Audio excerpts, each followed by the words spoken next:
दक्षिण मुंबईची जागा शिवसेनेकडेच। दक्षिण मुंबईतून यामिनी जाधवांना उमेदवारी। दक्षिण मुंबईत अरविंद सावंत विरुद्ध यामिनी जाधव होणार लढत। शिवसेनेकडून उत्तर पश्चिम मुंबईमध्ये अखेर रवींद्र वायकरांनाच उमेदवारी। अमोल कीर्तिकर आणि रवींद्र वायकरांमध्ये लढत। वायकरांच्या उमेदवारीनंतर मनसेच्या भूमिकेकडे सर्वांचं लक्ष। समता परिषद लोकसभेच्या रिंगणात भुजबळांची तिरकी चाल यशस्वी ठरणार का, याकडे सर्वांचं लक्ष। नाशिकच्या संदर्भात वरिष्ठ पातळीवर सहमती झाली होती, पण भुजबळांच्या वक्तव्यामुळे थोडी चलबिचल झाली। लोकशाहीला दिलेल्या मुलाखतीत अजित पवारांचं स्पष्टीकरण। नाशिकची जागा लढण्यावर शांतिगिरी महाराज ठाम। कुणी तिकीट दिलं नाही तरी लढणार, यावर शांतिगिरी महाराज ठाम।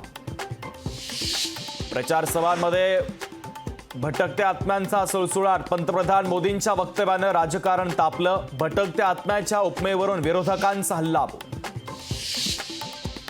कुराण बायबल गीता जेवढे प्रिय तितकंच संविधान पवित्र। संसदेत संविधानाची पूजा नरेंद्र मोदींनीच केली। संविधान बदलाच्या आरोपांवर रावसाहेब दानवेंचा काँग्रेसवर हल्लाबोल।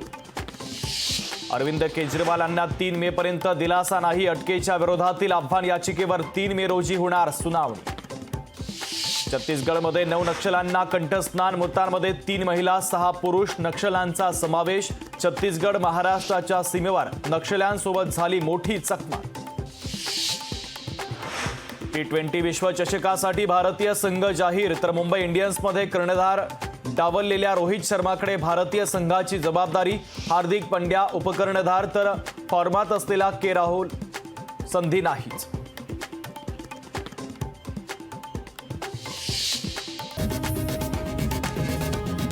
आपण पाहताय लोकशाही मराठी।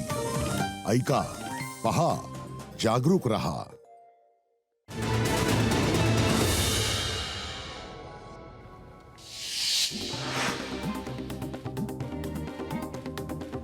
मद्य घोटाळा प्रकरणी मनीष सिसोदियांना दिल्ली उच्च न्यायालयाचा झटका। कोर्टानं दुसऱ्यांदा नाकारला नियमित जामीन। संजय काकडेंची नाराजी दूर। फडणवीसांशी झालेल्या बैठकीनंतर नाराजी दूर। आजपासून संजय काकडे प्रचारात सक्रिय। 1 लाखाच्या मताधिक्यानं जिंकणार नांदेड लोकसभेचे काँग्रेस उमेदवार। वसंत चव्हाणांनी व्यक्त केला विश्वास। जिजाऊ संघटनेचे संस्थापक निलेश सांबरेंचं मोठं शक्ती प्रदर्शन। निलेश सांबरे यांनी उमेदवारी अर्ज केला दाखल। शिवसेना उद्धव बाळासाहेब ठाकरे पक्षातील पदाधिकारी शिवसेनेत प्रवेश करण्याची शक्यता। वैशाली दरेकरांना उमेदवारी जाहीर होताच शिवसेना उद्धव बाळासाहेब ठाकरे पक्षात नाराजी। मराठा समाजातील बांधवांनी अडवली प्रकाश सोळंकेंची कार, तर गाडी अडवत 1 मराठा लाख मराठा घोषणाबाजी। यवतमाळमध्ये वादळाच्या तडाख्यात नागरिकांच्या घरावरील टीन पत्रे उडाले। शासनानं नुकसान भरपाई देण्याची मागणी। चांदवडला झालेल्या एसटी अपघातामध्ये 5 जण ठार, तर इतर 9 जणांची प्रकृती गंभीर। जखमी झालेल्या प्रवाशांची गिरीश महाजन यांनी घेतली भेट। नालासोपारा पूर्वेच्या द्वारका हॉटेलला भीषण आग। शॉर्ट सर्किटमुळे आग लागल्याचा प्राथमिक अंदाज।